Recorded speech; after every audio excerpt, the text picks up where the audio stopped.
What's it like to sell your childhood on eBay?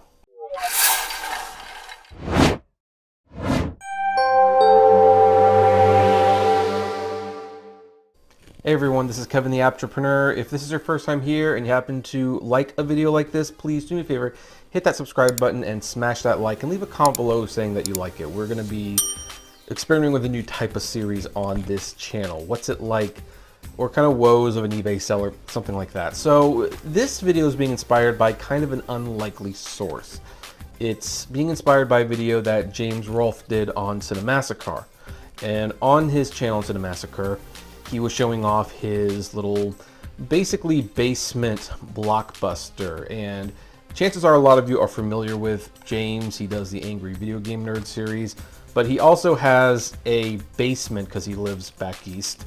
And there's all these videos and Laserdiscs. He basically recreated Blockbuster in his basement, and that's awesome. Now, I'm not gonna talk about the whole thing. He made this wonderful video about nostalgia and what it means to people. But he did end the video with this. There might come a time when I have to sell all this stuff. Probably not for a while, but it's something that I don't disregard, that nothing lasts forever. I'm happy to have been able to preserve it through my videos. I love being able to share this stuff. I hope to be able to do this as long as I can. And that's kind of where I realized I had a video to make for this channel, because for lack of a better term, I am now in the business of selling my childhood. I am now in the business of selling nostalgia. Now, a lot of viewers of my website probably assume that all I do is scalp PS5s and Xboxes and sell them for a huge markup.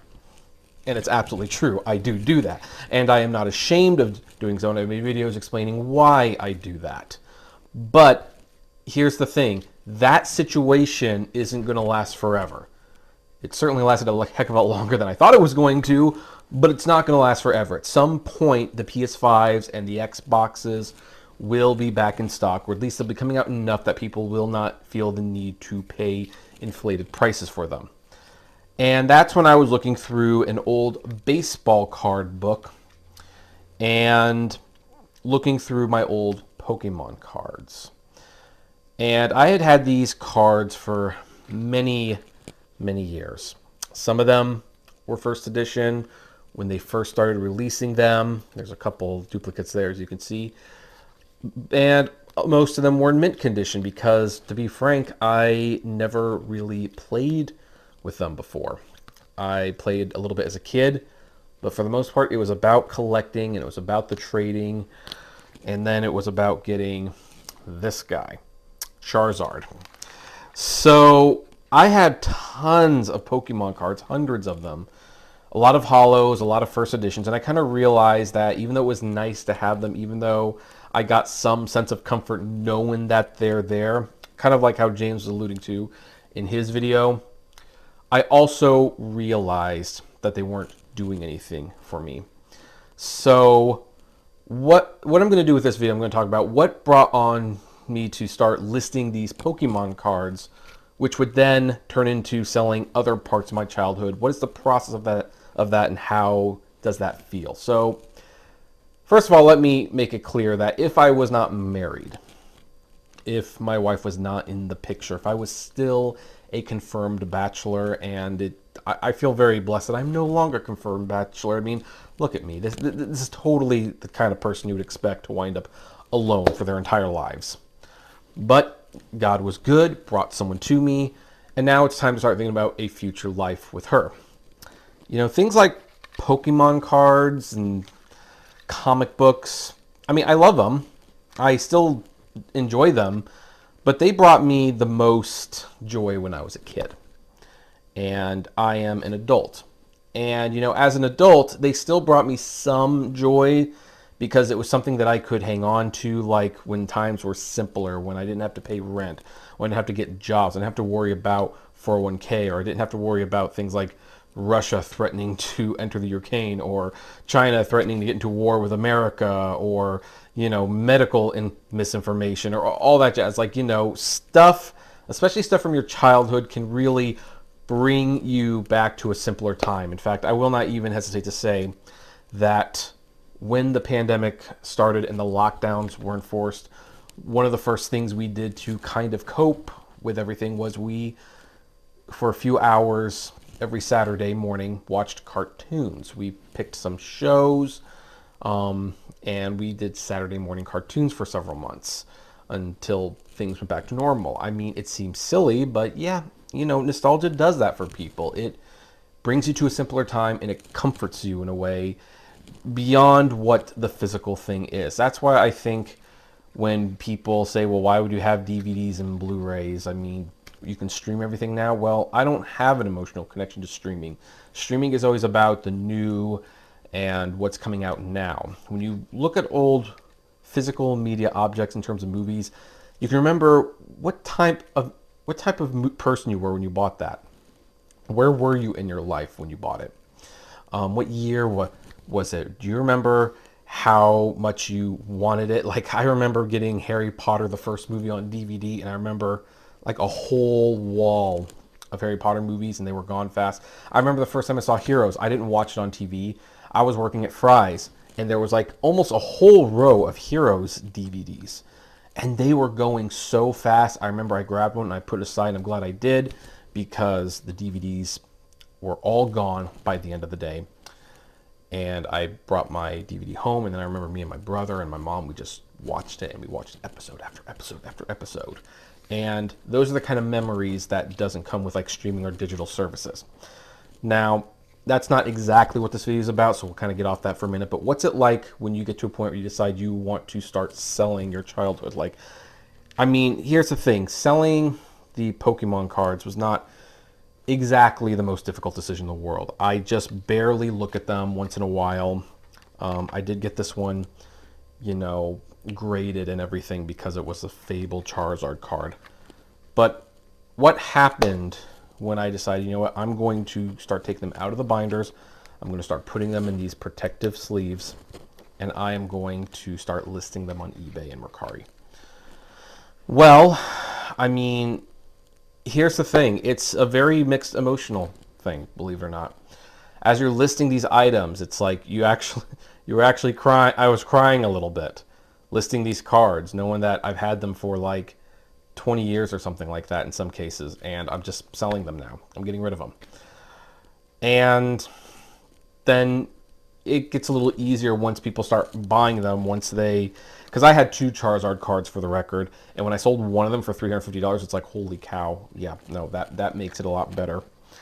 But it's hard when you first start listing them. Then there was another thing that I ended up selling, Maisoni Koku on DVD. This is probably my favorite anime of all time. I'm actually working on a full-fledged video review of it on my iCritic channel, because it's probably the best wildly popular anime that most Americans have not seen. And that's not completely their fault. Availability was never very good. It was always priced out of most people's curiosity price range. Frankly, the only way it would probably be popular is if it was put on a streaming service, but would it be profitable? That's a good question. But I remember buying this series on DVD, and they didn't make many of them, and it was like a treasure for me. Like, I had all 8 seasons, or all 8 volumes if you prefer, and I always had Maisoni Koku. Well, we started saving for a house, and we saw, you know, these DVDs, they're not being watched that much. That's the thing. They're there, and you're comforted by the fact that they're there, but you're ultimately not using them. So I saw that there was a Blu-ray set. In fact, hold on. Okay, so there was a Blu-ray set that had the entire series on Blu-ray. Now, I know this is a pirated copy. I acknowledge that. But since I bought the whole anime series on DVD, and in fact, I am buying the manga on its 3rd iteration in America, I don't feel too bad about getting this for $20 to kind of preserve, so I could watch it in the future. And also, if Viz Media ever re-release it on DVD or Blu-ray, I will be the first in line to buy that new version. But I picked up this for $20. Surprisingly, the picture is very good and the subtitles are very accurate. And so now I have this if I ever want to watch a show again, which ironically, after we sold the DVDs, we did end up rewatching all of Maisoni Koku. My wife had seen it for the first time. She loved it, cried at the end. And I sold all those DVDs for over $2,000. And it was very bittersweet. I loved those DVDs. I loved that show. Thankfully, there's a way to keep it in my life. And so I found a way to substitute that memory while selling the physical item, if that makes sense. Another thing I am getting ready to sell are these Sailor Moon comics. I have had these since, like 97, 98, something like that. And I'm not going to get into too much depth about these because I actually want to make a separate video on my Apptrepreneur media channel. But I've definitely held off on selling these. Sailor Moon has been a major part of my life for almost 30 years now. And even though it's a cartoon character, she probably will always have a big part in my life. And I've held on to these comics for a few reasons, some of which are sentimental value. But it's not really practical to hold on to them anymore. They released the Sailor Moon Eternal editions. Kodansha did. They're beautiful. I will definitely read those. There's really no reason to go back to this other than to just kind of remind yourself of how bad translations used to be. And so, I'm selling them. And that's going to hurt. That's going to hurt a little bit to know that you've held on for something for so long and to just get rid of it. That kind of hurts. But on the other hand, some of these comics are worth up to $100. They are in very good condition. And so at the end of the day, like when you're planning the future, do you want to be holding on to the past at the expense of building your future? That's one of the big questions that you have to ask yourself when it comes time to selling your childhood. Another thing that will probably get sold off at some point are a lot of my Disney pins. Like, see, can we get that right there? These things I was really into when I worked at Disneyland and I had a Disney cast member discount. So I bought a ton of these, many of which were cast member exclusives. And some of them have gone up in value quite a bit since then because they no longer make some of these. I don't see myself selling all of them. At the same token, I can't see what having a box full of pins is actually doing for me, my future, my wife. And so you have to start asking the question, like, what do you want to keep to remember certain times and events by? And what do you want to clear up so that you have more space, so that you have more capital for either a house or future investments? Like, yeah, I got this pin for $7. And when I look at it, I remember about my time at Disneyland. But if this pin is worth $50 now, like, could I learn to love it less? Here's another thing that kind of goes through my mind. I went to Japan in 2004 and I bought a ton of comics. Here's Maisoni Koku again. I told you I love this thing. And I got this for 105 yen, which is basically $1.05. And I got the whole series. And I just remember bringing like a suitcase full of manga and CDs home. But here's the thing, can't read them. And if I was going to read them, I'd read the English versions. So I ended up selling all but one of them. Kind of keep one just to remember the trip, but sell the rest for a profit. Plus, that was not a cheap trip to go on. Going to Japan is not easy or cheap. In fact, dare I say it, I might even be making a separate video because I think going to Japan, and this will especially be helpful if you are an otaku or a nerd, going to Japan with the intention of buying a bunch of cheap stuff and bringing them home with you to sell for a profit to offset the cost of what could easily be a $5,000 trip is not exactly the worst strategy in the world. And had I realized that that would be what paid for the trip, I probably would have gotten more of them. Instead, I just paid off like a third of the trip by doing this. So, you have to, this is one of those, was an easier justification for selling the childhood, if you will, because I bought these things and the trip was like a few $1,000s at the end of the day. And by selling some of the souvenirs I brought home, that paid off the trip. And it gives me an idea now for future trips that maybe doing this with better planning in the future, you can actually go to the trip and then pay most of it off relatively soon if you use that trip as an excuse to repopulate your eBay store. But ultimately, what is it like to take things that you've had for years, sometimes decades, and sell them on eBay? Well, it's always kind of hard. I mean, I always think that collectors tend to have a little bit of a sickness in them. I mean, I admittingly don't always like being an adult. I was always much happier as a kid, much happier when I didn't have as much responsibility. But, you know, life goes on. You know, you can't physically never grow up. You just have to grow up at some point. And so keeping things from your childhood is kind of, in a strange way, like almost a form of therapy to kind of get through the next day. But then if you get to a point where you're looking for the future and towards what you might want to do, holding on to your childhood could be more detrimental than it could be helpful. So you should always prioritize what things are truly going to make you happy and what stuff can you live without. I've just listed some examples, like the Pokemon cards. Have lots of fond memories collecting them, but they don't do anything for me anymore. And Pokemon cards are huge business now, so it made sense to give them up. Things that I bought from my trip from Japan, I mean, yeah, it's weird and it's strange, and I loved it because it reminded me of what that trip was like. But honestly, don't I want to go back to Japan? So sell that stuff, save for the next trip, and make some new memories in Japan with your wife, especially since this time you can go to Universal Studios Japan, and that's something I didn't do last time. And then, like those Maisoni Koku DVDs, I mean, yeah, I know buying a pirated set is not ideal, but you know what? It's a way that I can keep the show while getting some serious money for a house. Sell those DVDs to someone that will really watch them, will really appreciate them. And then, you know, if Maisoni Koku ever gets released in America again, then I will be the first in line to buy, because I love that show that much. There are, however, times when maybe having nostalgic value to those items is enough reason to keep them. Like, take these Garfield mugs from Mcdonald's, for example. These are 2 of a series of 4.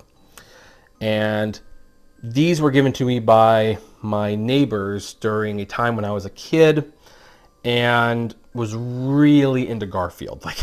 I was so obsessed with Garfield. There was even one Christmas where it was just a Garfield Christmas. All my gifts were pretty much Garfield gifts. They gave me a Garfield stocking, so many Garfield ornaments. I mean, I was 7 at the time. But anyway, this year, our neighbors gave me these McDonald's mugs that featured Garfield on them. Now, these mugs are not worth much. They're probably worth $20, $30 for the whole set, depending on who's buying them from you. But I will never get rid of these mugs, because the neighbor in question was my Aunt Linda and Uncle Mike. And Aunt Linda is no longer with us. Now, Aunt Linda did give me gifts throughout the years as a kid. But these might be the only gift she gave me that I still have. And so they remind me of her. And since they remind me of her, I would never get rid of these, even if these were worth $1,000 a mug. Another item I will probably never sell is this Family Guy video game on Xbox. Now, you might be wondering why not. First of all, this game is terrible. Secondly, it's not worth anything. It's so bad that it was never worth anything. But this was a gift from my sister-in-law, who passed away years ago. This was early when she was just dating my brother and just getting to kind of know the family. She didn't know much about me, but she saw there was an Xbox and she knew that I watched Family Guy. So she got me this Family Guy video game. And yeah, the game is horrible. And you know, I also told her it was horrible, but I was always too lazy to sell it. And then when she died, it's like, you know, this isn't just a video game now.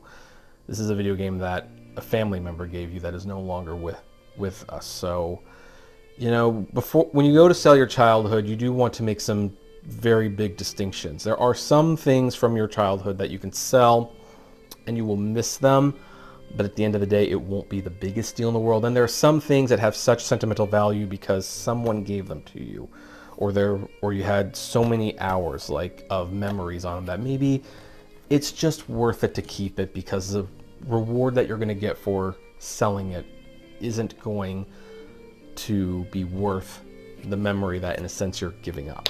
The final example I'll give is this sketchbook. Now, as you can see, it's a little dirty and dusty. It's come along with me on quite a few journeys.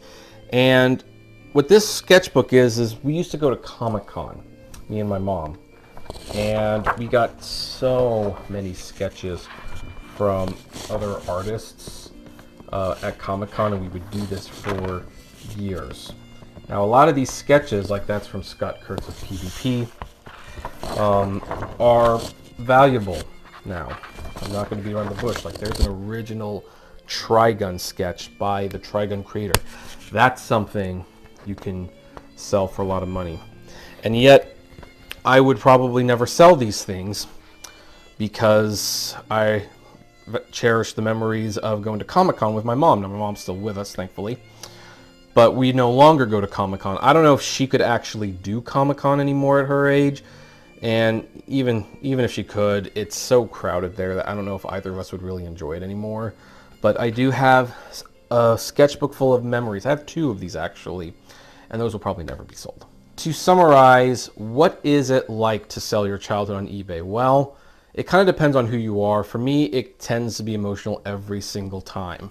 You know, whether I'm selling my Pokemon cards or whether I'm even selling records, 45 singles that I bought from my best friend's dad, who is no longer with us, but I just don't look at them anymore. And it can be very emotional to let those things go. You know, you have them for so long, and it's like there's like kind of an emotional thing there, like, you know, like you're giving away your childhood. At the same time, it's also providing finances for you to grow your business. Maybe it can go towards something like a house or stocks that you will want to retire on. And so the big thing you have to ask yourself when you sell your childhood is, are you ready to move on from your childhood? I think it's actually a very healthy discussion to have with yourself at some point. Like, okay, I've held on to all this stuff for years. Is it actually doing anything for me anymore? Is it actually helping me in my present day? Or does all it do is make me go back to the past? And if all it's going to do is remind me of things from the past, how much of it do I really need? So that's what this video was about. I don't know if there was really a point to it now that I think about it. Just, you know, showing off kind of like some stuff that I was selling, some stuff I'm not selling, talking about how difficult it can be to actually let some of those things go. But, you know, I'm pretty okay with letting go of some of these things. The laser discs and the 45s are going to be easy. The Pokemon cards, I don't play with them anymore. I've actually been getting rid of a lot of manga titles that and comic books that, hey, I like them, I've read them, but I'm not reading them now. And if it's going to be of more value to someone else and they're willing to pay for it, then you know what? They can have it, and I will take that money and I will invest in future memories, whatever they may be. So anyway, that's kind of my thoughts on selling my childhood on eBay, so to speak. What about you? Have any of you had to sell stuff from your childhood on eBay, whether through necessity or because it just wasn't doing anything for you more? What did you feel, and what was the hardest thing that you let go? And if you could basically go back and tell yourself to not sell something, what would that be? In fact, there are several items in hindsight I really wish I hadn't sold. Maybe we'll make a separate video. If you want to see that video, let me know in the comment section below, like things that I used to have, but I no longer do, and I regret not having them anymore. Anyway, that's all we're going to do for today, so you know the drill. Down below, like, favorite, share, subscribe, and as always, flame responsibly. Have a good one.